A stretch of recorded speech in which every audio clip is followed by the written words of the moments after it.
Okay, BBN. We just have gotten done talking about the weak interaction freeze-out and the relative number abundance of neutrons relative to protons.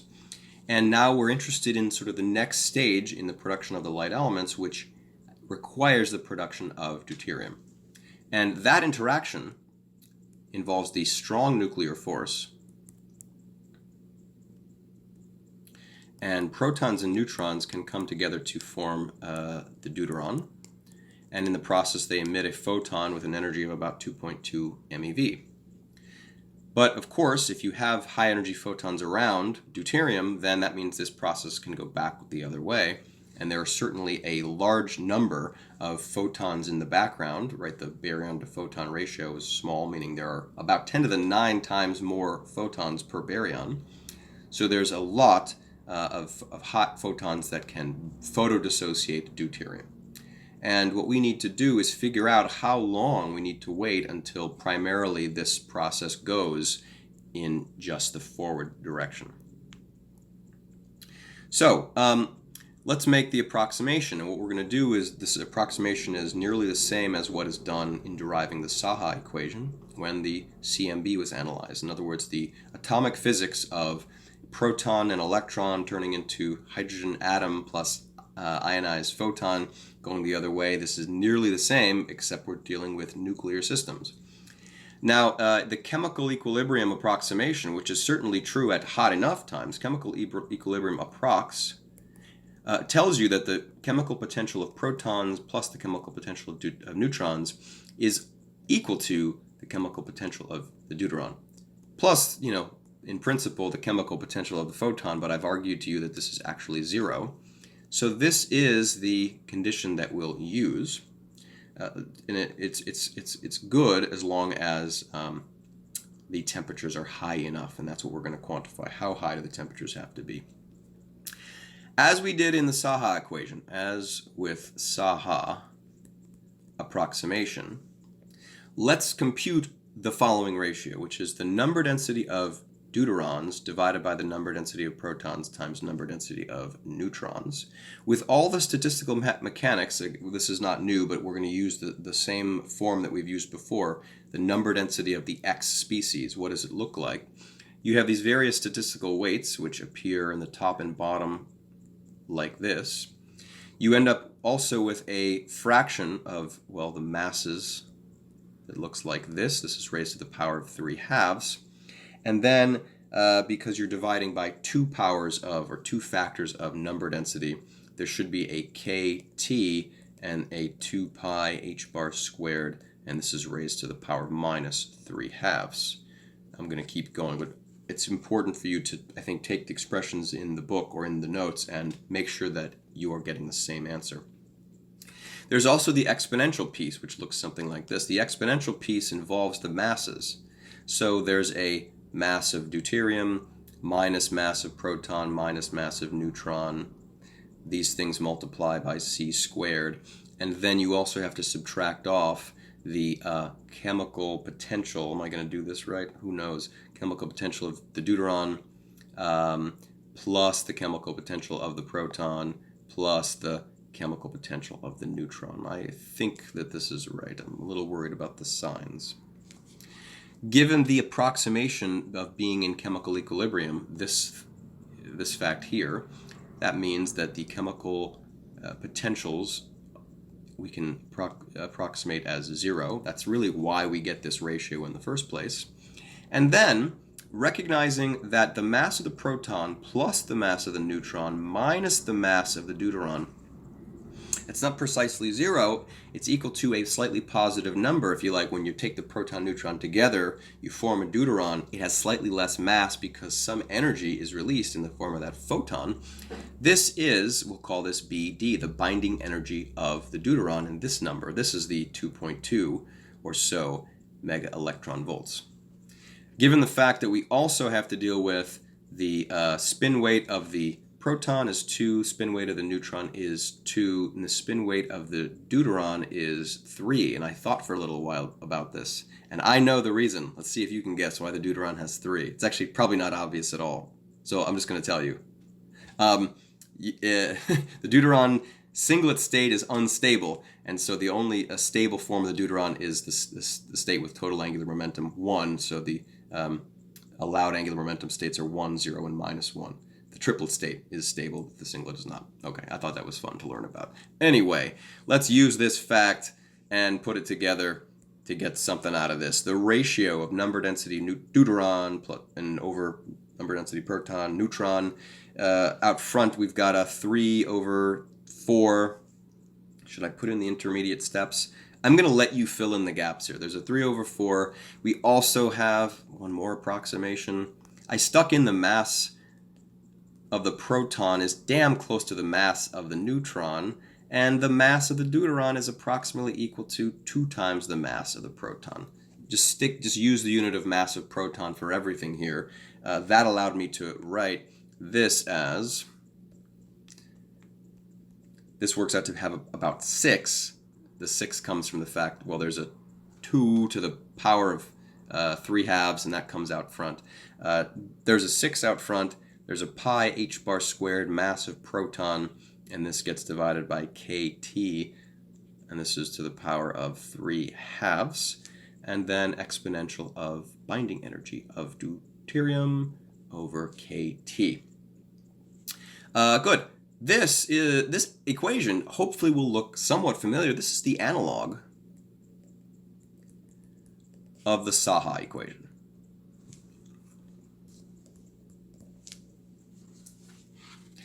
Now, just to make sure that this makes any kind of sense at all, we should see, well, what happens in the high temperature limit and in the low temperature limit that we get what we expect to have. So let's see.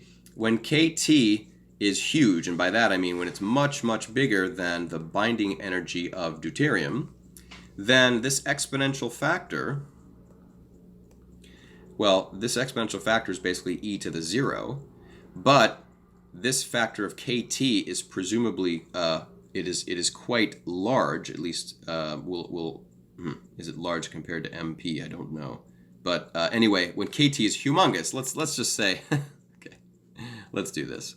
I don't want to lie on video. When kT goes to infinity, so it's not only bigger than the binding energy of the deuteron, but it's actually bigger than the energy scale of the mass of the proton, then clearly what should happen is the number density of deuterons goes to 0. What we're finding is the right-hand side of that equation vanishes, and that's consistent with the number density of deuterons going to 0.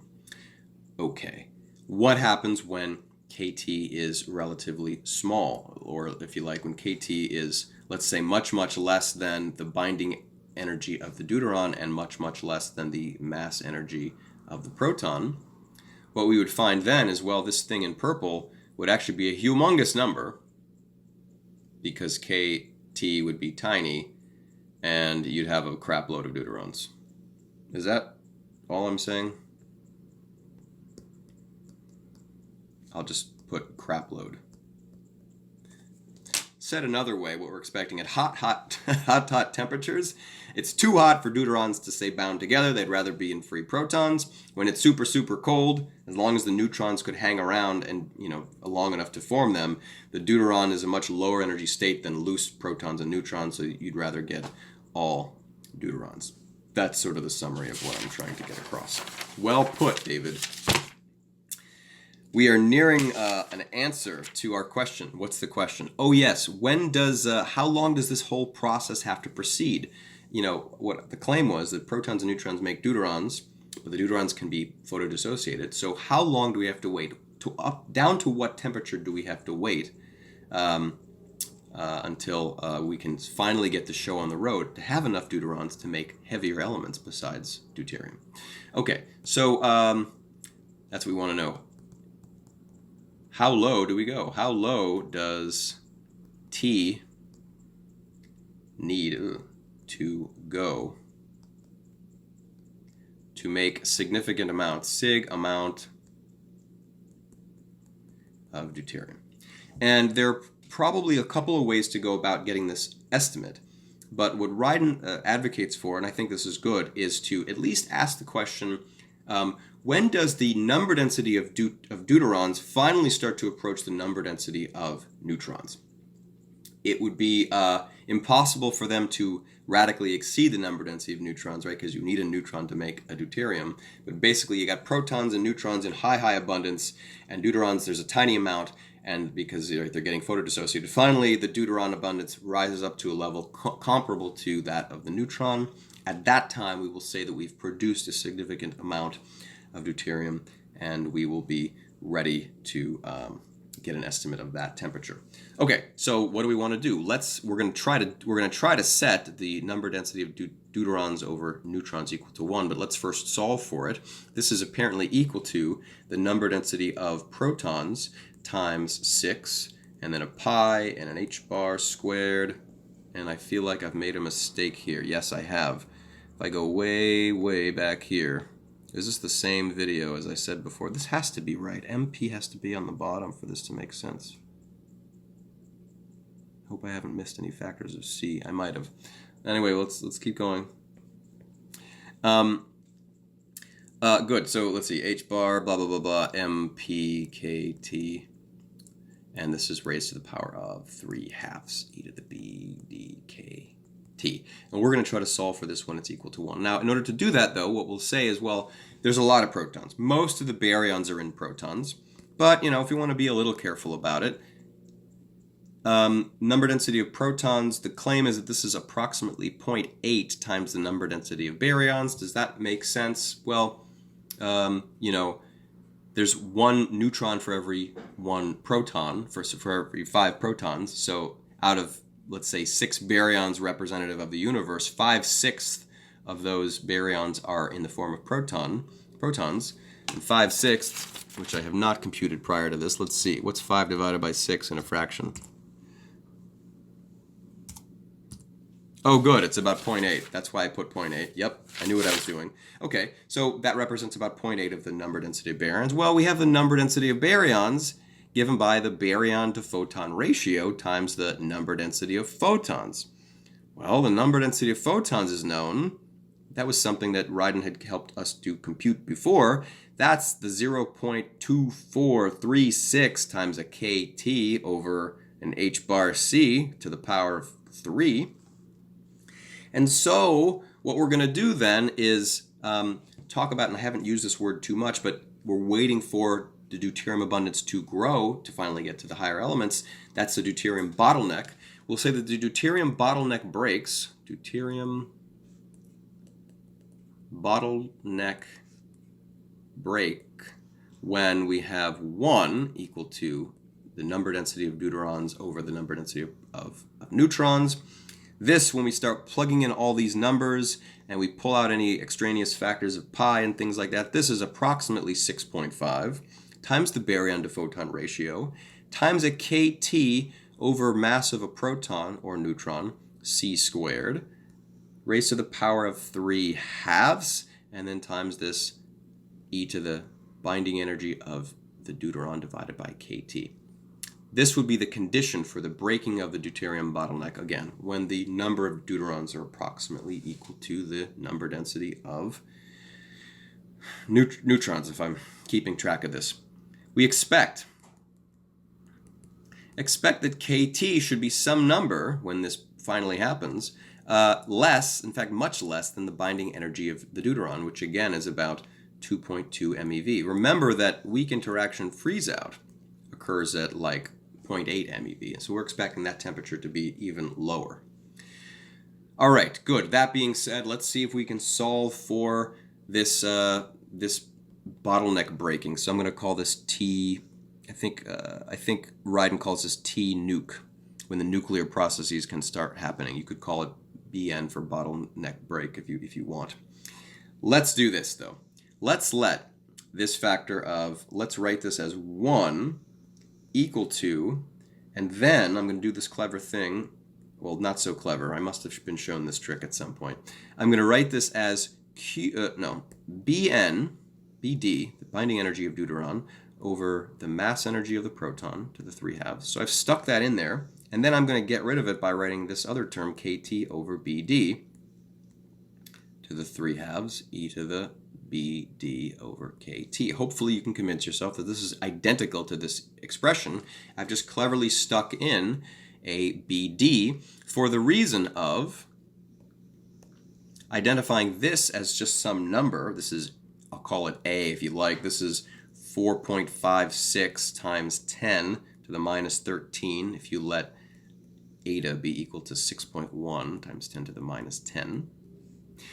This, KT over B, I want to call that, this, BD over KT, I'm going to define that as J. And so this here is J to the minus 3/2. So what I'm going to do is I'm going to just rearrange this equation one last time for fun, and I'm going to write this as e to the j is equal to, am I going to do that? No, I'm not going to do that. I'm just going to take the natural log of the whole damn equation.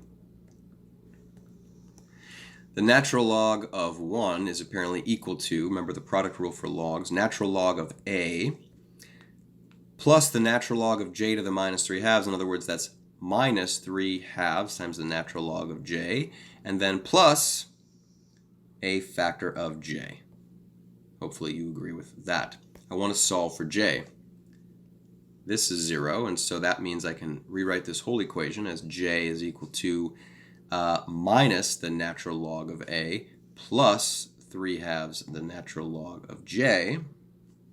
And if I'm lucky, this will be approximately equal to the minus of natural log of a plus 3/2 times the natural log of minus the natural log of a plus 3/2 times the natural log of minus ln of a. So, you could do this for a while and not get bored. Some of us would get bored. Okay, anyway, what you should find, this is approximately 33.7, in other words, approximately 34, which is the number that Ryden quotes. So you too can do this without the use of a calculator. This is exciting. You put that all together, that means that K, T nuke, is basically approximately equal to the binding energy of the deuteron divided by 34, and that works out to be 0.065 mega electron volts. Okay, well, what temperature is that? You've got to multiply this by, or divide this by 8.617 times 10 to the minus 5 eV per Kelvin. Convert your eV to MeV. In any case, you'll find this is about 7.6 times 10 to the 8 Kelvin. In other words, close to 10 to the 9 Kelvin is the temperature at which this all goes down. Lastly, remembering that the temperature as a function of time is given by 10 to the 10 Kelvin times 1 second over t to the square rooted. This is the behavior. We want to figure out at what time this occurs. When does this equal to 7.6 times 10 to the 8 Kelvin? That's when the nuke would happen. You would find that the time at which nuclear synthesis really begins, again, when the deuterium bottleneck breaks, this is approximately 173 seconds by this calculation. It's actually a little bit later, but that's pretty good. Right, okay, we're basically there. So, how much helium might we expect to form? Now that we have our expression for helium mass fraction, helium-4 mass fraction, in the previous video, I believe, we showed that the mass density of helium-4 over the mass density of all baryons, this was something like 2 times the number density of neutrons over the number density of protons, divided by 1 plus the number density of neutrons over number density of protons at the time when we can approximate all neutrons turn into helium-4, which is actually a pretty good approximation. Once the deuterium bottleneck breaks, it goes very rapidly. What we should find is that the number density of neutrons over number density of protons is equal to that ratio when weak interaction freeze-out occurred. I'll write that as Nn over Np weak. And then it gets even smaller because of the fact the neutron is an unstable particle. In other words, T nuke over the decay time of the neutron. Since T nuke is about 173 seconds, that means that this factor of 1.9 by 0.19, e to the minus 173 seconds divided by 880 seconds. This comes out to be approximately 0.156 by my calculations. And so what that means altogether is that the maximum expected mass fraction of helium is approximately 0.27. That's a number that's quoted in the book. So you can see it's close to about a quarter, and it's more or less that's sort of where the observational evidence lies now. We did this by skipping a few details, but it's sort of observationally confirmed that the mass fraction of helium in the early universe was about a quarter. And I just want to note to you two things. Note that this depends on the decay time, the lifetime of the neutron. So hat tip to Brian and Gordon, who are working on a number of things, but I believe one of their experiments that they're involved with is interested in the lifetime of the neutron. And also note that in this whole process, along the way, we ended up using the baryon to photon ratio, eta, and notice that it affects results. And we'll come back to this in the next video, but as we look at the different predictions for how much helium, how much deuterium, how much helium-3 one should get in a universe, it depends on the baryon to photon ratio, which can be measured independently from the CMB or elsewhere.